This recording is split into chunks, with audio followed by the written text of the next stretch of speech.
Hello everyone, thank you so much for joining me here today. If you're new, I'm Amanda. Welcome to the channel where we are all about shattering the mental health stigma. If you haven't already, please make sure you make sweet love to that subscribe button and give the bell a few kisses so you're not missing any of this content designed to help you with your mental health or help you help others. I wanted to do this while going on a walk today because I have the feeling that just talking about this experience is going to be a bit stressful, and I've had enough of that in the past couple of weeks, so I just wanted to find a way to make it more enjoyable so that I can just soak in this beautiful weather. And I didn't realize it was going to smell so sweet outside, but it smells very, very sweet. I'm grateful for that. I just wanted to make this experience a little bit easier on myself, and hopefully, you guys will enjoy the scenery a little bit too. So as a lot of you know, I went on a trip to Finland with my boyfriend, and we were going so we could stay in this igloo and see the northern lights, and we really just thought that we deserved a break, that we deserved a romantic getaway, that we could just take this trip and have fun because we've both been through a lot of things in the last couple of years, most of which you guys know about. So we've been planning this for weeks. We were at the airport. We were both so excited. We get to the counter where we're going to check our bag and are told that despite the fact that we checked the Finnish embassy website, we checked the CDC, we did not have the appropriate COVID paperwork. So we literally can't board the flight. This is how this entire thing starts. Okay, so we take a breath. Actually, we freak out a lot because obviously we've invested a lot of time and money and energy into going on this trip. And we are both just so distraught. And my boyfriend doesn't really get particularly distraught super often. So it was especially heartbreaking to watch him get so upset through this, right? And eventually we kind of use that, after a couple of hours, we kind of use that to really double down on our desire to do this trip because it meant a lot to both of us for a plethora of reasons. So we double down and decide, no, we have to figure this out. We have to do this. So we get the correct paperwork in order. We call, we get all of our reservations and stuff moved, including our flight, everything moved. Cool. Think we're good. Fine. Everything's fine. We get a notification that the first part of our new flight, because there's a couple layovers, the first part of our new flight has been delayed. Okay, so this is the day after we were at the airport and ready to go. The next day, we're told that the first part of our flight got delayed. And because of this now, we can't make the second part of the flight. Okay, so now we have to call and remake all of the arrangements again, which posed a problem because now obviously the people involved with the resort and stuff are kind of losing patience. But we managed to get everything switched, albeit with fees, and we're good to go, right? All right. We finally get back to the airport. We get on our first flight. It's just feeling like magic at this point, but we get on our first flight and the layover is supposed to be in Atlanta. So we're going from Atlanta to Amsterdam and then to Helsinki, Finland. So we're on the flight. We're just over the moon at this point to be getting started with the vacation. Toward the end of the flight, we find out that the weather is bad, so they can't land the flight. Now this starts kicking up my anxiety because I had this happen once before over Phoenix, and they circled for 2 hours. Now I don't hate flying if the flights are shorter. I don't like being confined for long periods of time, but being told that I'm going to be trapped on an airplane indefinitely really causes massive anxiety. So I literally have a panic attack at this point on the plane. I have a panic attack because they literally said, there is nothing we can do. We can't land the plane. We're just going to circle indefinitely until the weather clears up. Well, we have no food. I'm already hungry. And they're saying, okay, well, you might be here 5 minutes. You might be here 5 hours. I'm having a panic attack, trying to calm myself down. Aaron's trying to help me calm down. They tell us that, okay, we're not able to land. So if we can't land in the next 5 minutes, we're going to have to divert to Nashville and we can fuel up and everything there. Well, this means that we would have to fly from Atlanta to Nashville, then sit on that plane for several hours until we were cleared, because they're not going to let you off the plane, for several hours until we're cleared to go back to Atlanta to get off. So at this point, I realize we're going to be stuck on this flight for at least several more hours. So I am just freaking out because I'm not claustrophobic, but the idea of just sitting on a plane and not being able to leave and not being able to go get food or to go utilize some of the things that bring me comfort, just not have freedom at all. You're trapped. That really kicks up my anxiety. So we're still at the point where we're circling, and finally, after probably 15-20 minutes, the pilot, or I'm sorry, at this point it was about 10 more minutes, the pilot says, good news, first bit of good news, we're going to be able to land. So, okay, I'm able to breathe and say, we're going to land in the next few minutes. Everything's good. We actually do land. But at this point, we have now missed another connecting flight. Okay, so we end up going to the desk, and they tell us that they can get us on a flight to Paris instead of Amsterdam, so our layover can be in Paris. So we're going to go there. All right, fine, cool. I actually kind of like this idea. We can kiss in Paris. Maybe I can utilize my French a little bit. So we end up flying to Paris. This part was actually quite enjoyable because I did get to use my French. Aaron got to try macaroons for the first time. We got to kiss in the city of love, even though it was in the airport. I was at this point really trying to still cling to the positivity of this opportunity, because I am perfectly aware that not everybody gets this kind of opportunity, and I'm very grateful for it. And I am really focusing on my gratitude. So we get on our final flight from Paris to Helsinki for the day, and then we're gonna fly up to Avalo the next day. So we're on our final flight. Everything goes without a hitch. We get to Helsinki. They lost my luggage. Okay, well, this is all my warm clothes. So I am now in Finland in basically a shirt, a little blazer, and jeans. All right. Okay. Okay, so I am trying really hard to just stay focused at this point and think, all right, you know what? We're just gonna go to the hotel. I'm sure they'll deal with this. I'm sure it'll be fine. Everything will work out. So we go over to the desk to figure out what they know. They tell us that they know where the luggage is. So, okay, this makes me a little less anxious because at least it's not stolen or completely lost. So they say that they're going to try and get it by the next morning. If not, they will have it sent straight to the resort over in Avalo, which is, it's a 12-hour train ride, but a couple of hour flight. Okay, cool, perfect. Now this is the part where everything gets really happy for a bit.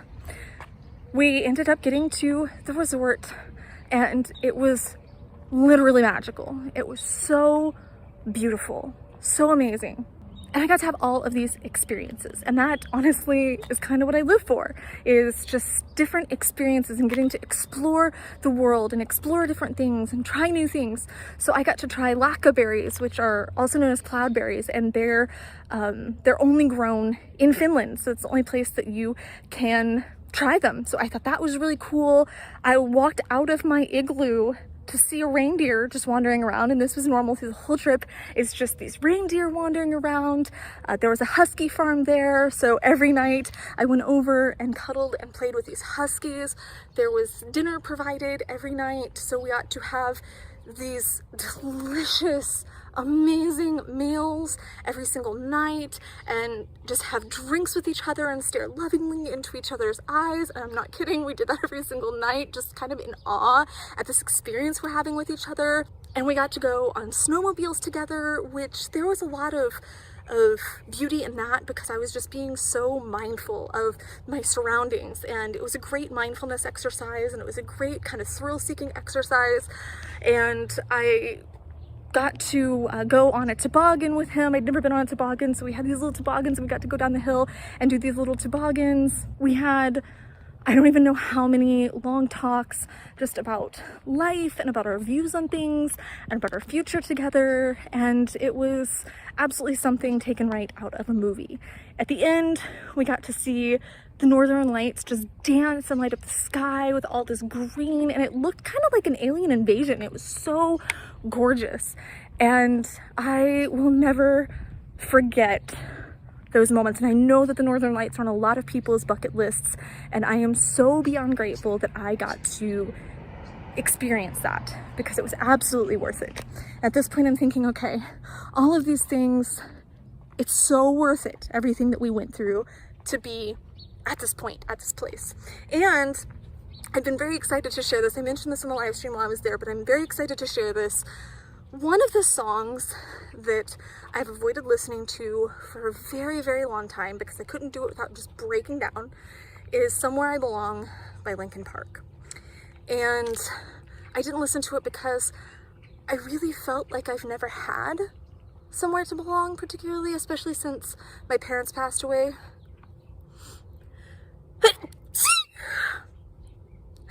Okay, no idea why I'm sneezing, sorry. But I have never been able to feel like I belong somewhere, because I'm either with someone who doesn't understand me. When I was younger, I was a complete outcast lone wolf. So it feels like I've never really found my place in the world. I always had jobs that didn't really resonate me with. I was always in with relationships with people that I didn't mesh with. So I just really felt like I couldn't find my place in the world. And while I was laying there in that igloo the night of Chester's birthday, because we ironically were there on what would have been Chester Bennington's birthday, we decided to listen to a song. And I warned Aaron, I said, look, I could really freak out and get very emotional. And he just kind of looks at me, yeah, and because I've been emotional with him many, many times. And of course, he says he'll hold space for me. So I said, I think this will be kind of a very powerful experience for me to be able to listen to this right now and just gauge where I'm at, right? Because I think it'll give me some kind of idea where I'm at that I couldn't get just from sitting and reflecting or meditating or whatever. So we decide that we're going to listen to a song together. So I sit between his legs and he just has his arms around me, and I end up laying on his chest for a while and we're just listening to a song. And the only tears I had were happy ones, because I realized that I really had found the place I belong. And I do want to do some kind of reaction to this song eventually, because I think that it does have a very important mental health connotation. So I'll find something special to do for it, I promise. But I wanted to share this with you guys because it's such a powerful step in my mental health journey, that I was able to listen to a song that once just wrecked me because I felt like I didn't have a place in the world, to it brought me to tears of joy, realizing that I'd found it. I'd found something that I didn't believe was real. I didn't believe I deserved. I found it. And not just with Aaron, although that's a big part of it, not just because I'm in this beautiful place that I dreamed of going for years and years, but because I'm doing what I feel like I'm meant to do. I'm doing what my heart really wants with this outreach, with my other charity endeavors. It's where I'm meant to be. This paired with seeing the Northern Lights were hands down the two most memorable things about this trip for me on the positive aspect.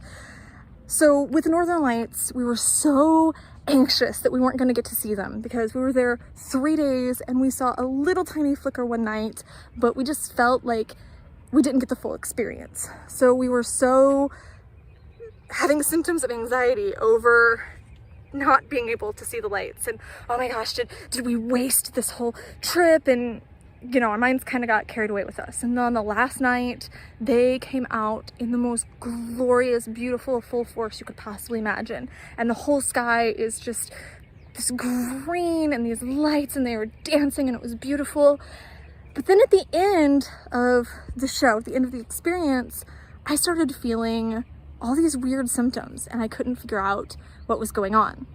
Come to find out, I have parasite in the middle of a foreign country, and where we're at is hours from civilization at the resort, so there's nothing really I can do. So this ends up becoming quite a painful and uncomfortable experience, and I know that you probably understand the difference, that there's pain, but then there's discomfort where it's not particularly painful, it's just really annoying. Well, mine was both. This experience was both for me on different levels, but I had nothing to really alleviate either of those things.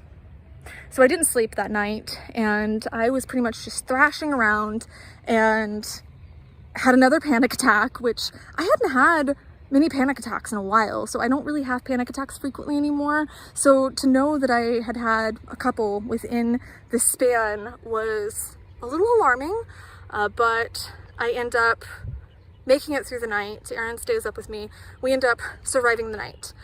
We're leaving the next day anyway back to Helsinki, so we get back to Helsinki and go to find a pharmacy so we can find something for this parasite, for this issue.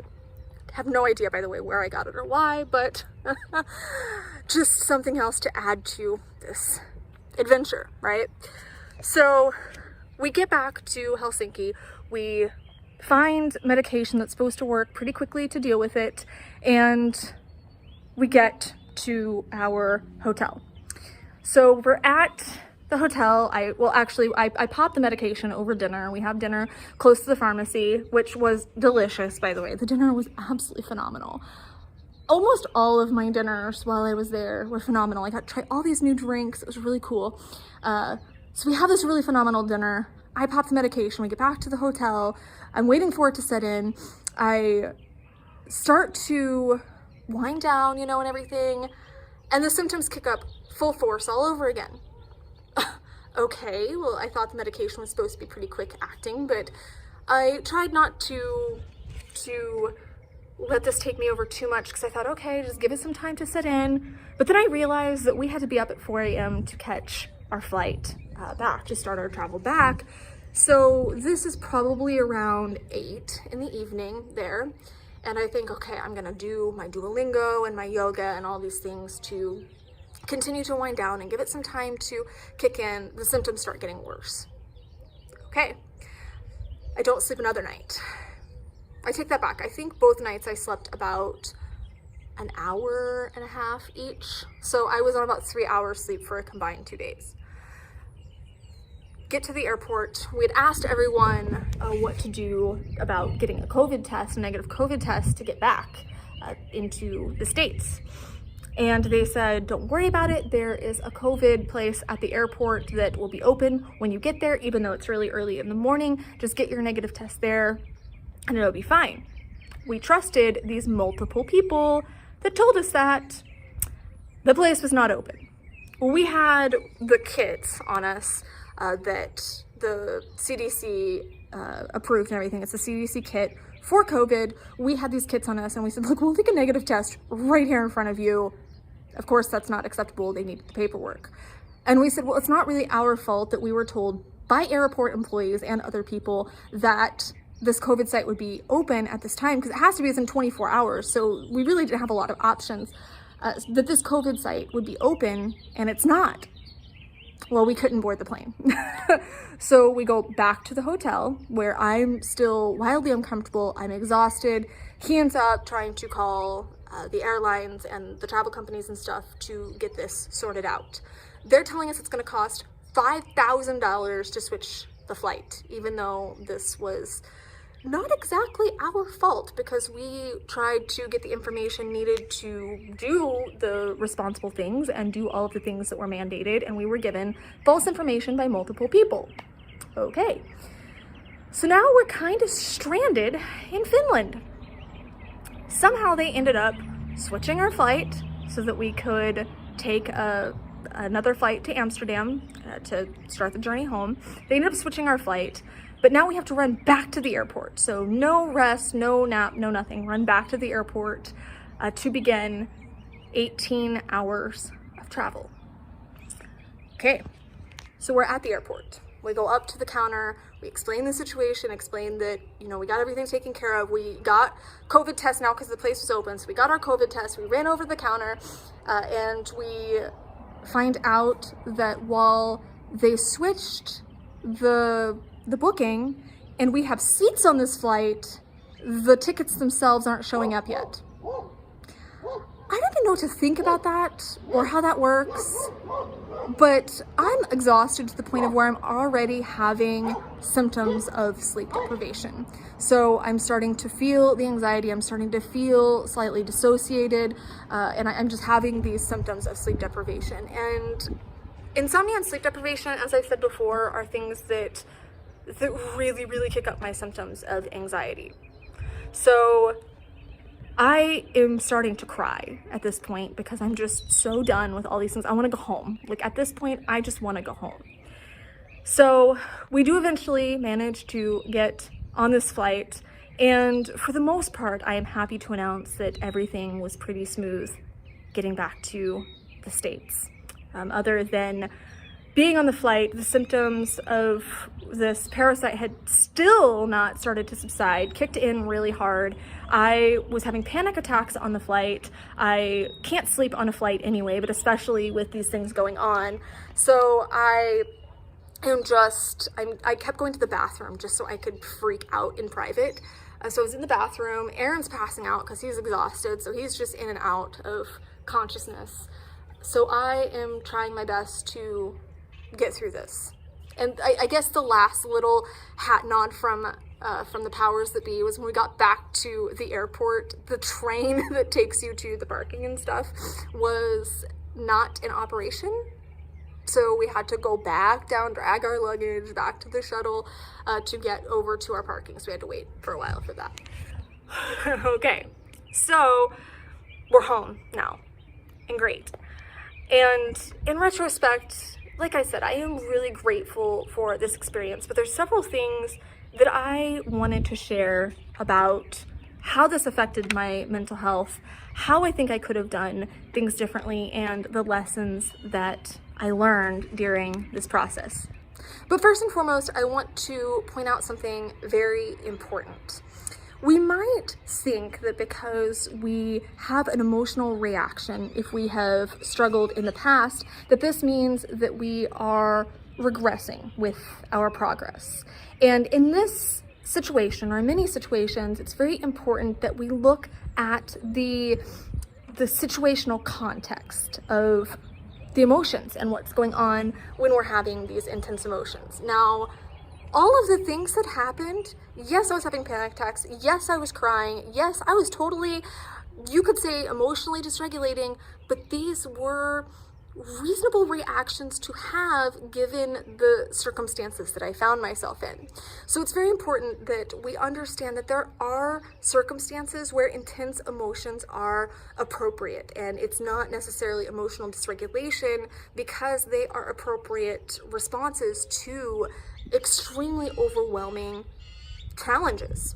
Another thing that I really practiced while I was there, and I'm proud of myself for this, is defining a discomfort and accepting it. So for example, one night I was walking over to the Huskies and I stepped in about 3 feet of snow. So all of the snow goes into my boot, and even though I was wearing socks, they just were not thick enough, and these were not official snow boots, so my foot got cold to the point of where it was painful, and then it eventually went numb. And this was the perfect opportunity for me to say, right now, I'm feeling pain, my foot is feeling pain, this is really uncomfortable, but there's nothing I can do about it, so I'm going to accept it. And I used that skill several times throughout discomforts during the trip. Now, there were times where telling myself that wasn't enough to combat the feelings of anxiety I was having, such as being on the plane that was circling and we were going to be on it indefinitely. That was not the skill I needed in that moment to get me through, but I think I could have really found something else to at least take the edge off. But in that moment, hearing the word indefinitely really just threw me for a loop, and I felt like my panic skyrocketed to a 10 right out the bat, which makes it a lot harder to be able to think of what to do. But this brings me to my next point. When I am in moments of extreme distress, be it physically or emotionally, one of the things I really have learned to do is pretend that I just woke up next to a ticking bomb and I'm tied up. So there's this bomb and it's gonna explode and I'm gonna die and I'm tied up. What do I do? Assess your resources. And that can be something as simple as, okay, I'm having a panic attack, I'm having symptoms of anxiety. What do I have at my disposal right now? Do I have water that I can drink? Do I have gum? Do I have something that I can listen to? Do I have someone to talk to? So really looking at the resources you have at your disposal. And it might take thinking creatively or thinking outside the box. Like, for example, by the time we got back and we were on that last leg of the journey home, it was about a 2.5 hour flight. So at this point, you'd think that would be nothing, since we had a flight that was a couple hours, and then we had the 8-hour flight, or 8.5 hour flight, and then we just had this one that was just a couple hours more, right? So it was the last leg of the journey, but I am to the point of where I am full-blown delirious. I am hearing things from the sleep deprivation. I am seeing orbs, just different orbs and stuff, and it was really frightening, actually. And I'm nodding off, but I can't go to sleep for whatever reason. My body just won't let me go to sleep on a plane, even when I try. So I am full on hallucinating at this point from sleep deprivation. But Aaron had been asleep, and I'm trying to figure out what can I do to get through the last little bit of this. And I was out of gum. I didn't have any water. I didn't want to buzz the flight attendants. It was to the point of where going to the bathroom wasn't really helping anymore. So I thought, okay, I'm going to really explore my environment. So I ended up getting on their movie section, and I didn't really want to watch a movie per se, but I needed something that was going to in some way comfort me or make me connect to familiarity or something, anything. I'd watched a couple of movies on the long flight back, but that wasn't what I needed. They had Handmaid's Tale in there, and for some reason just watching something familiar that wasn't too long, that I could connect with the main character, with June's empowerment and her drive to find solutions and her drive to survive. And I, at this point, was feeling like I was in survival mode. I was able to connect with that, and it got me back to the airport, despite the fact that I had multiple panic attacks on that flight too. Once I turned that on, it really helped me breathe through the experience. So I will say that if one thing works in one situation, just because it doesn't work in another doesn't mean you're a failure, doesn't mean it's not always going to work. That's why we talk about the importance of a toolbox. One skill is not going to work in every situation. One thing is not going to just fix it all across the board. You have to have a toolbox that you can really utilize when things get difficult. And you have to be able to analyze your environment as if you were tied up next to that bomb to see what your options are. So if you were tied up next to a bomb, maybe you can breathe so you can wiggle just a little bit in those ropes. Or maybe you can get one finger loose. The point is, what can you do? What do you have power over? What can you influence? And the last thing, I say this all the time, is just looking for the little things. So when you're in an extremely upsetting situation, I know on my Fade to Black video, people pointed this out. I don't even think I really noticed it at the time, but people pointed out that while I'm crying and while I'm upset, I chose to remark on how pretty the purple guitar was. It's things like that. Find the purple guitar. Even when you're feeling like your head is going to explode, like your heart's going to beat out of your chest, like you have no idea how to deal with things, find the purple guitar. I'm going to put that on a shirt somewhere. Find the purple guitar, because it's always there. Something is always there that you can just say, wow, that is a really, really beautiful plant. That person's hair is done really nicely today. Man, it smells so good here right now. There are always things that we can connect to that allow us to see things in a even slightly tiny more positive light. And I have really made it a point to check in with these things. Even if I'm in a good mood, I really check in with these things. Like, I love, love, love. I don't know if you guys can see, there's this willow tree behind me, and I love, love, love willow trees. So that was one of the things, is there's a lot of them in my neighborhood. And here, there's two more just behind me right here, these little willow trees. I love, love, love willow trees, and they just kind of make me happy.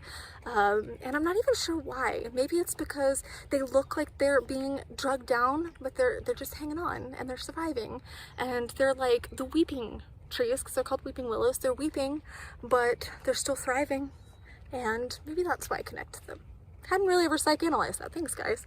But I think it's really important to always find beauty, even in the worst of circumstances. And ironically, we had watched the Diary of Anne Frank movie on the flight, and not only does that kind of put things into context where, okay, I'm still allowed to have my emotions, and I know that I'm completely valid in having my experience even though people have had it worse, but at the same time, I can say at least what's going on isn't this serious. At least what's going on isn't life or death completely.